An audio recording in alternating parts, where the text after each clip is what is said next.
comprising a screening of the film, The Green Book, A Guide to Freedom, and then a panel discussion on the larger topic.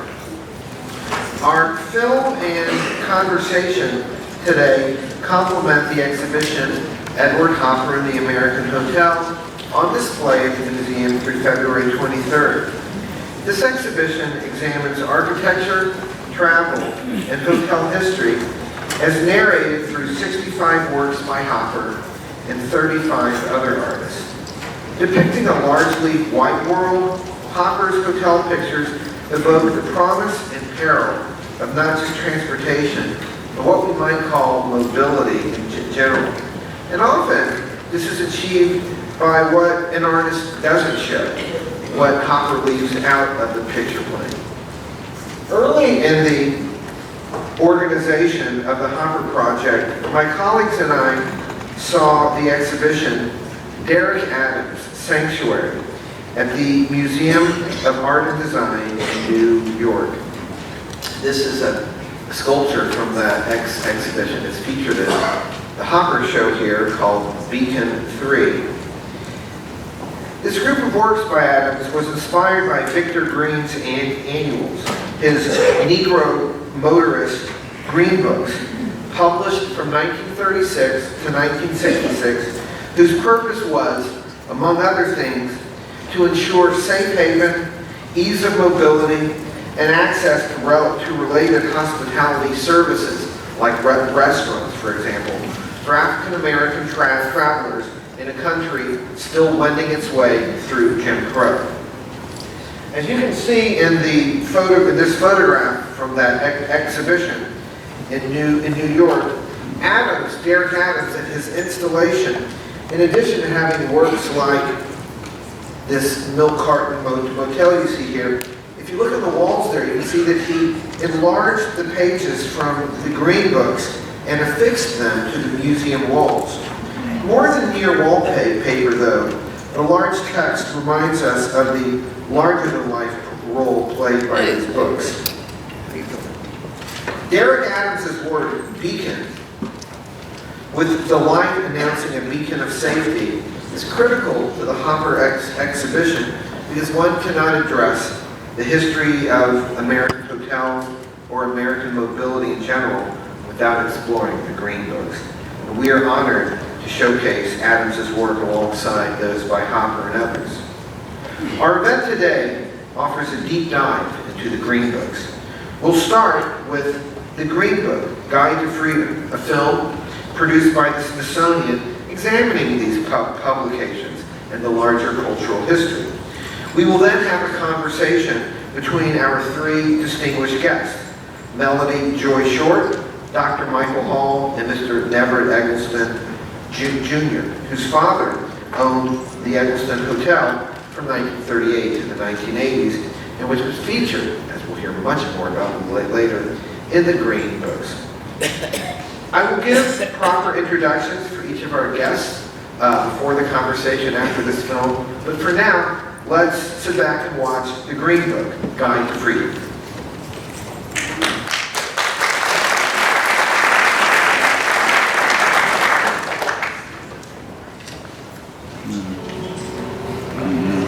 Being American is not letting someone else decide who you are and how you should be called. Smithsonian time. The American ideal is about freedom. Victor Green's Green Book allows us to tell that story from the perspective of human beings whose skin was colored. This exploration in the form of a group conversation, and what an honor it is to have Mr. Everett Eggleston Jr. with us today.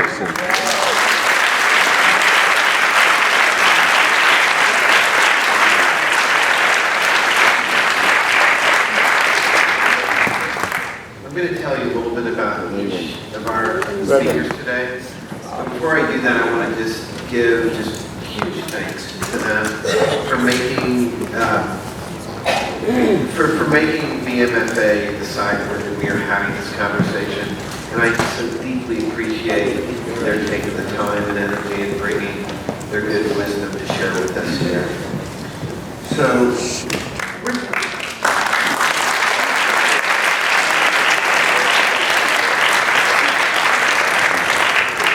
Richmond's Eggleston Hotel opened in 1938 at 2nd and Lee Street by Neverett Eggleston's father, Neverett Eggleston Sr. It operated until the 1980s and was featured in the Negro Motors Green Book. Neverett Jr. served as the general manager at his father's hotel from 1965 to 1964. In the mid-50s, Neverett Eggleston Jr. built his first motel from the ground up. This was the first and only motel built and owned by a black man in the history of the city of Richmond. Eggleston Sr. raised his son and his grandson to be serial entrepreneurs, and many of you will be familiar with the popular Kroger spot, the soul food chain, and Sugar's Crab Shack.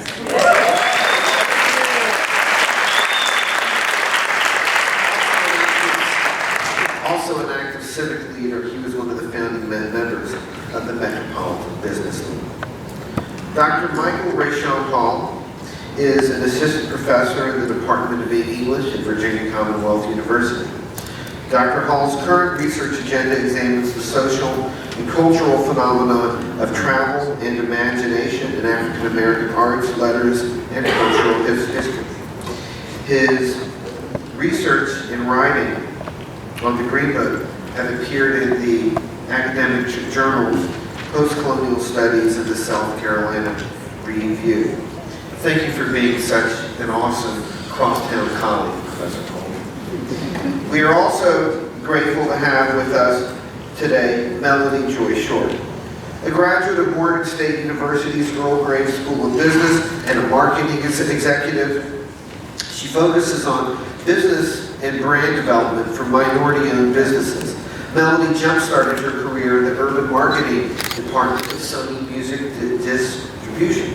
She is the co-founder of Richmond Night Market and the Artisan Cafe, and she supports small business owners and independent artists in public relations, marketing, and business development.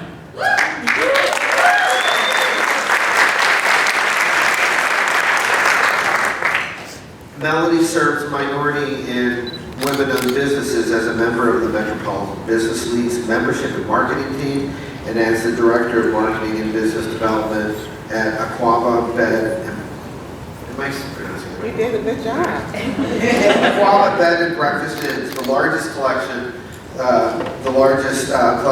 group of black-owned inns in the United States. In addition, Melanie serves on the board of the Africana Independent Film Festival and the Minority Business Enterprise and Emerging Small Business Advisory Board for the City of Richmond. Melanie was recently selected to serve on the Giving Black Advisory Committee for Richmond, Virginia. All this while managing her most important role, mother to 11-year-old Nia. I was just told this. And thank you all for being with us today, and I will now turn it over to Professor Hall. So I'll begin us off with a question that has been recognized in the documentary we just watched. So as we've seen from the documentary, during the era of legal segregation, African Americans often had to turn to guidebooks or word of mouth to know where they could stay safely. Did your family travel? And if so, what are your memories of those experiences? Oh, you asked me? I tell you, in the earlier years, it was a different story about my family moving about traveling to get outside of Richmond. When they were building 64 and 95, the state, it was a major project for the state of Virginia, and they didn't work 8 hours, 10 hours a day. They worked around the clock. 24 hours, 7 days a week. So my father figured the blacks that worked on the projects stayed open for 24 hours. We worked 7 days a week. And we catered for the blacks and whites working on 64 and 95 Elton Village. So if I'm hearing you correctly, part of what you're saying is that your family didn't have the opportunity to travel as much because they were providing an opportunity for other people to have a place where they You're travel. absolutely right, and I traveled outside the city of Richmond. I traveled to Richmond Second Street, which was a regular black business. Okay, Mr. Edison, I've had the joy and honor of spending time with you to learn about the history of the Edison Hotel and Motel. And one thing that I took away was it was a lot of joy around your memories of the hotel, particularly around the guests that you all hosted. So can you share with the audience some of your memorable times with some of your special guests at the hotel? Yeah, Martin Luther King was a guest of ours. Joe Lewis, Joe Walker, all your entertainers, right, came to Richmond, came to Second Street. Second Street was considered the mecca of black business here in this area. So no matter where you came from, if you came from California, which was the West Coast, to the East Coast, which was Virginia, you came to Second Street. No matter who you were, and no matter what you did, you came to Second Street. So I had the occasion to meet some of the most prominent people here in the United States of America, and here in the state of Virginia and Richmond, Virginia. If I may, there's a story you tell about boxing. About what? About boxing that I think would be very interesting here.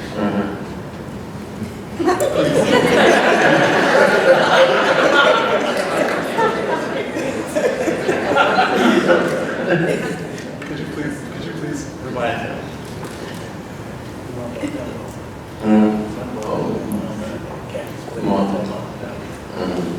Muhammad Ali, when he came to Richmond, he had just spent some time in, I don't know what about the country, he was locked up in, but he was freed, and Richmond was one of his first stops. And coming from Broad Street down to Second Street, people recognized him, they would follow him. So he came in Second Street. Behind him, I guess there was in the neighborhood, maybe 50 to 100 people come behind him. And I had a guy that worked with me at the motel, but they called him Bimbo. He was a good sized guy. He was a guy who weighed 430, 450 pounds. And somebody told Muhammad Ali, he was the best guy in the city of Richmond. So Muhammad Ali came down Second Street, said, I'm looking for the biggest and baddest son in this town. And they called him Bimbo. He's down at the Edison Motel. How do you get there? So they said, we're going at Second Street. And Bimbo was a very big guy. He was a very strong guy. And the guys, the thugs and the bad guys, man, they respect. They didn't play with him because he would hurt you. Bimbo looked up and saw Muhammad Ali coming down Second Street, and he said, Bimbo started hollering, and he said, man, I ain't the biggest and baddest so and so in this town. Muhammad Ali said, yeah, I'm looking for the biggest and baddest so and so in this town. I'm going to knock him up. And remember, you can imagine it looked like a guy weighing around 450 pounds, almost round as a baby. Thank you for sharing that memory. May I ask, what motivated your parents to open the hotel as a business? And what other businesses did they decide to open? Okay, my dad and my mother both worked in public life. My dad and my mother, my dad was the manager at Lakeside Country Club, which was the most popular and I understand was the represented the Jewish country club in the state of Virginia. And that's why I spent my career of life. When I was 5 or 6 years old, we lived in what thought the club was there, Lakeside Country Club. Well, my dad, he was manager now at the club and the food operation there. He also held the golf course, the tennis court, and something else he said he managed most of what was at Lakeside. Well, my dad saw a building in the corner of 7th and Lee that was up for sale. And he looked at the building and he could really find it. So the people at Lakeside found that he had interest in that building and was fearful that he was going to leave Lakeside. They came to my dad and told my dad that they understand that he was trying to buy a building to make a hotel out of it, which was originally Miller's Hotel built back in 1918, 1919. And they said, you promise us that you will not leave us at Lakeside Country Club. We need you. We'll find a building for us. And as long as you promise us you'll stay at Lakeside with us. So that's how my dad got the building there at secondly to the Jewish family here in Syracuse. Up there. So the Everson Hotel was extremely popular in the decades following its establishment in the 1930s. We know that was the case with many Black-owned businesses, but I'm always curious to know what our Black leaders and entrepreneurs thought of integration and how it created a shift in our communities that we've yet to recover from. How did integration impact the Everson Hotel and motel, your business? We felt it because early on, like I said, Second Street was a major Black business, so everybody came here to Richmond. Black came to Second Street. So when integration set in, everybody didn't come to Second Street. They went other places, so it wasn't a thing that kept our business. It was a thing that some hindered our business because people started migrating to other places outside Second Street and the Houston Hotel and the other businesses we had and down there. Did you have to do anything different to continue to keep the business going to attract folks to come to the hotel, since at that point they were given other options? Yeah, we gave very good service somebody else gave. And we had some of the best cooking, the best food that you get.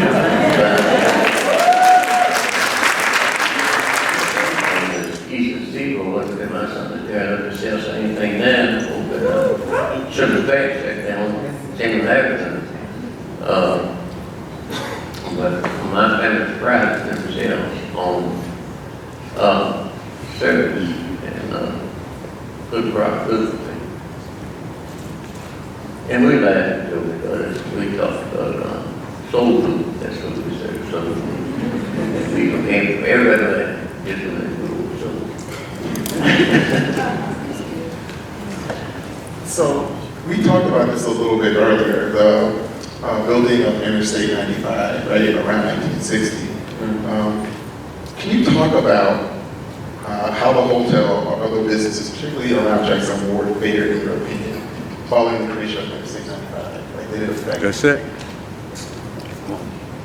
You said did it affect? Did it affect anything? Yeah, I'm sure a little bit because where people used to come to Second Street, they didn't always come to Second Street. They went all over to Richmond, and a lot of businesses took, some of the businesses until people realized that they had come to Second Street or something with people.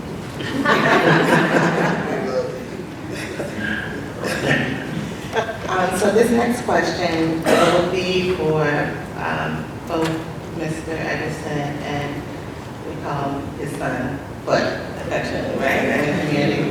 I'm curious to know, because your businesses throughout the years have all been, for the most part, in the space of hospitality. What is it that you all enjoy most about the hospitality industry? Well, I know, I'm traveling straight and all of that. I'm a people person, I like people. Yes.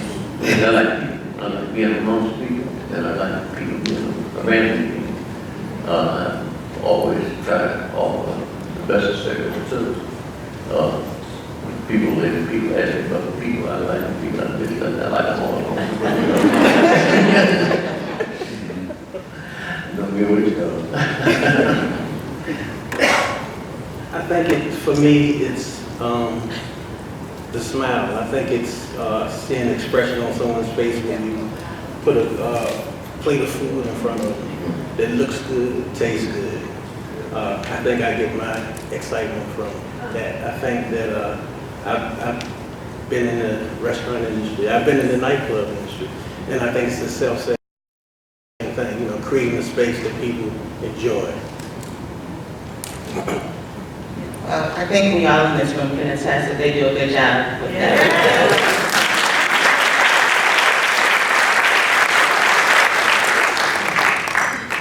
So considering what the Edison Hotel meant, particularly during the era of legal segregation, and considering how much his family has been invested in hospitality, what advice might you offer to someone working as an entrepreneur or professional in today's hospitality industry? So I'm thinking of someone like Melody, who's a professional right now in today's hospitality industry.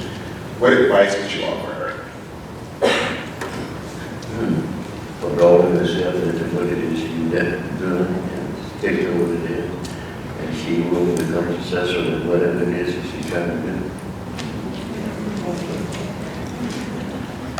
So before the program began, we offered the opportunity for folks to write down questions that they may be interested in asking. And Melody and I have chosen questions that we found most appealing. Melody, if you'd like to go first. Yeah, so I'll present this question, and again, I'm going to open it up to both of you, if that's okay. So in the movie, The Green Book, there was a reference to changing one heart at a time. How many hearts do you feel you have changed through the years as entrepreneurs? Hearts.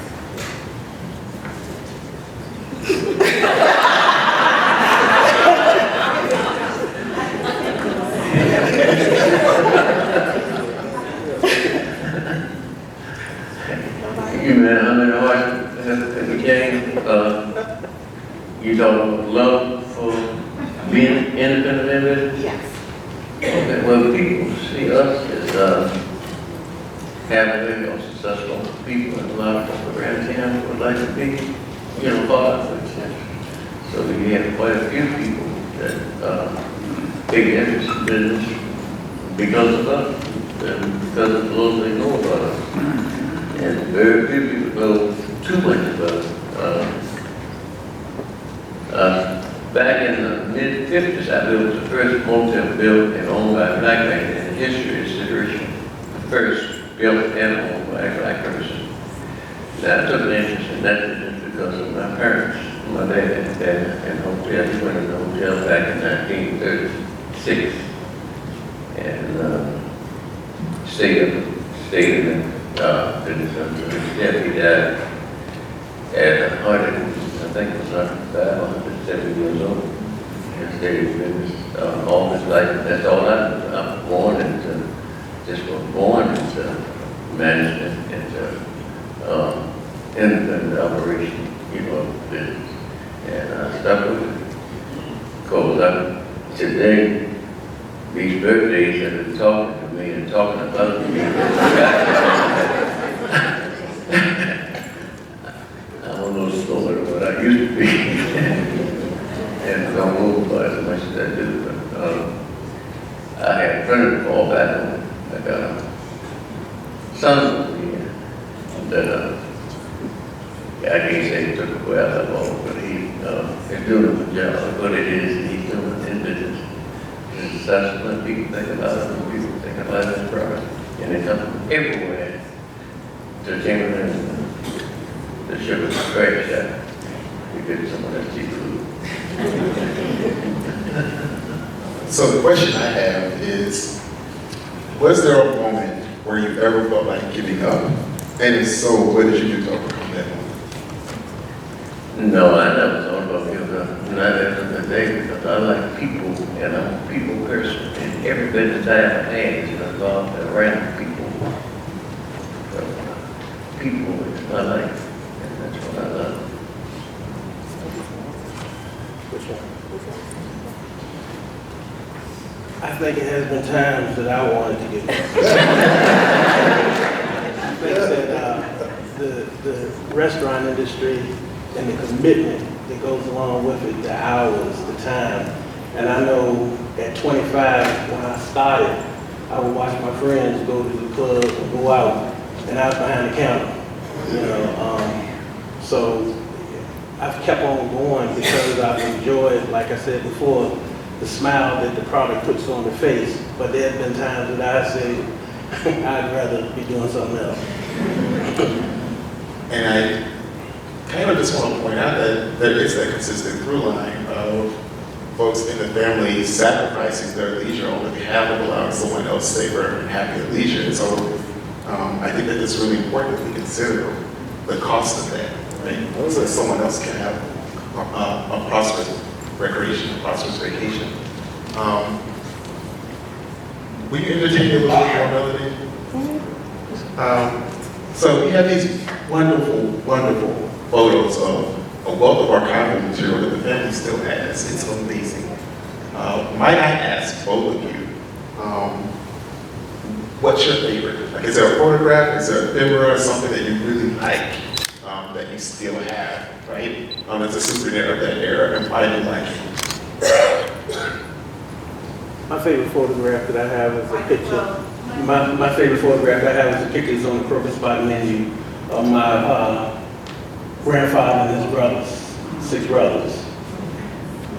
That is my dearest and favorite pictures I have.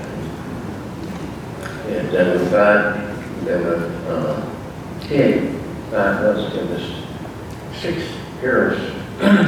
We had 6 sisters and 5 brothers. Yeah, the family company, family of, I think it was 12 children. Yeah, 6 boys and 6 girls. 6 and 12.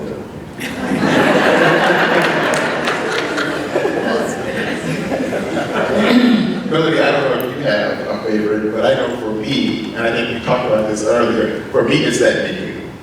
So if anyone noticed the menu that's shown up here, and the reason that I love that menu is I can't imagine being able to get a steak meal for $1.75.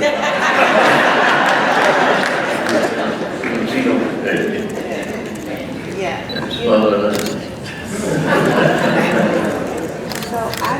So my favorite picture, I don't think we included it in the slideshow, but if any of you all have this in your collection, the Black America series, it's included in this. I'm gonna hold it up.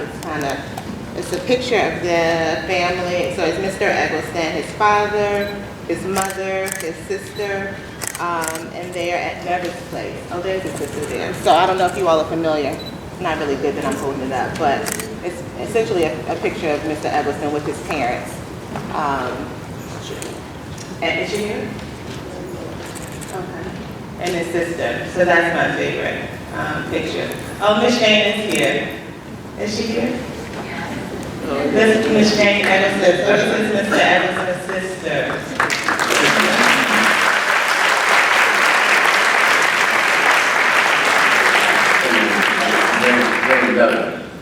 So I'm going to, this is fun, right?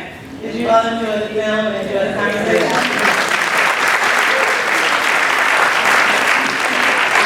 Before we wrap up, you know, there are a few people in the room that we want to say thank you to for their time, for sharing your resources. I want to start off by asking Mrs. Eggleston to stand. Yes,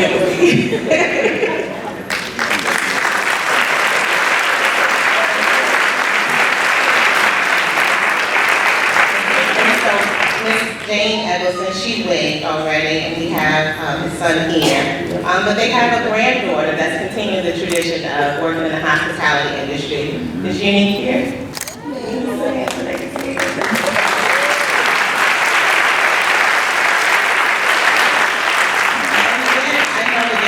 Other family members, you know, we've been fed by your family. You guys have opened your homes up to us. So I'd like the entire Eggleston family to stand up.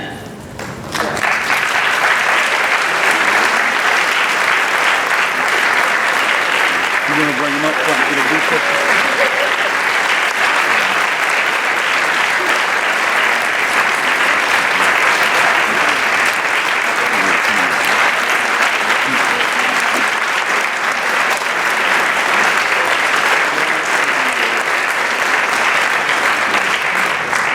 I would like to say something. Since my sister-in-law here, whenever they got short and they needed a waitress or a short order cook, Mr. Eggerson called out there and said, we need a rookie and a waitress. So my sister-in-law, I call Aunt Jane, would be the short order cook, and I would be the waitress. I had my pink nylon uniform on hand. I had my apron. I had my handkerchief. I had my white shoes shine. I was ready, and she was always ready. And we did a good job.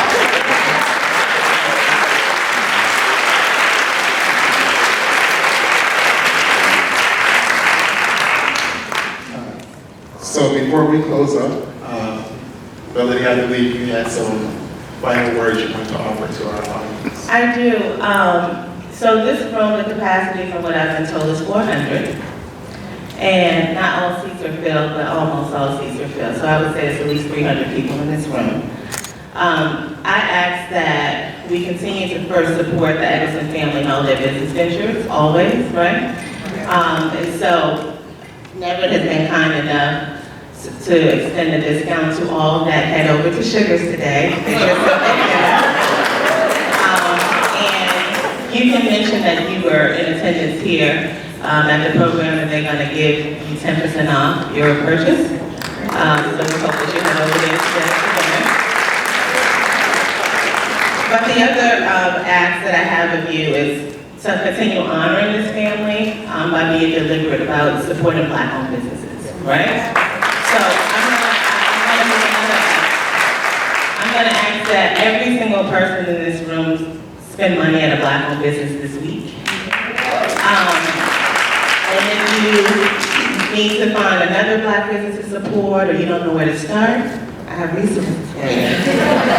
So we're going to start. I'm going to give you 4. I ask that you put your phones out or pull out a pen and pad. So I'm going to make sure you're good on where you can get your Black-owned business. So the first resource is a new one for our city, which we're super excited about, is BOK-RBA. Yep. So we want to go to, Angela, is it Visit Black RBA? What's the website? Visit BOK RBA. Visit BOK RBA. That's where you'll be able to get a listing of Black-owned businesses here in the city, right? The next resource for you will be the Metropolitan Business League. Mr. Eggleston is one of the founders of that organization. Yes, that's all business thing. I also founded and started Secretary Festival. My business league was started because I attempted to join Richmond Chamber of Commerce, which was all white, and they drove me because I wasn't white. So I said to a friend of mine, I think I started an organization so we won't have to go to we have a Chamber of Commerce of our own. Yes. And I was getting a metropolitan administrator.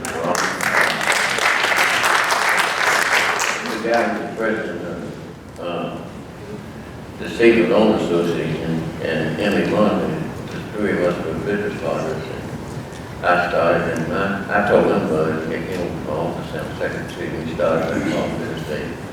And as of today, I think my public business day is close to 60 years old. At Second Street Festival, a lady came to me, a lady by the name of, what's her name? Miss Lewis. I'm trying to think of the first name. She came to me one day, Laura Lewis came to me, she said, Mr. Davis, she said, you've been in Jacksonville all your life doing most of your business, and why don't you let's use the parking lot to have a get together for the folks at Jacksonville? I said, I have to go to the city for allowing me to do so. So I had a friend on the city council, so I put it down to the council, I closed off from the motel down to the corner, which was Jackson Street. 600 blocks. 600 blocks, actually. And they froze me. So I made the service station and the motel. So what I did, I did that stuff, and what I did, I took the parking lot in the motel and the parking space in the service station, which was next to Davidson Auto Service Center, and I started secondary customers.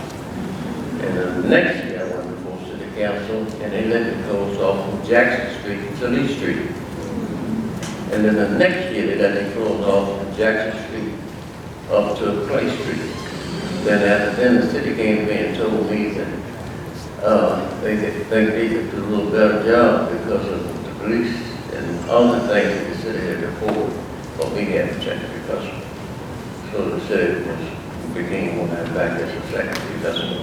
And I understand that they secondary customer every year attracts a neighborhood 6,000 to 7,000 people.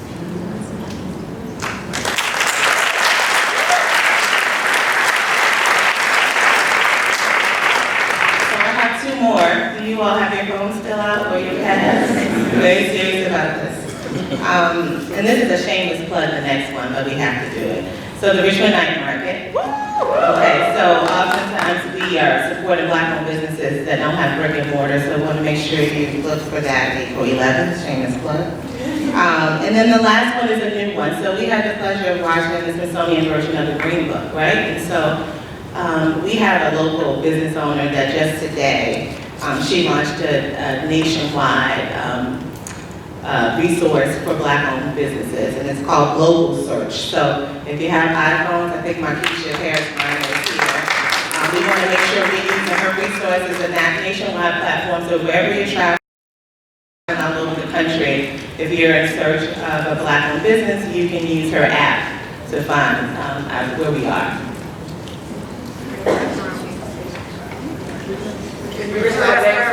Oh, yes. Listen, I mean, so you can never say that there's no resources because we're here. So you just have to be intentional.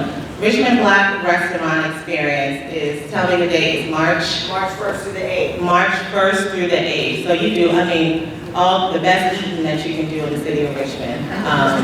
And just tons of fun. So make sure everybody save the date and make sure you're participating actively. So you're not just spending your money on the weekend at a Black-owned business. You want to spend Monday through Sunday, right? So we definitely like to end by thanking the advocates for joining us in this conversation.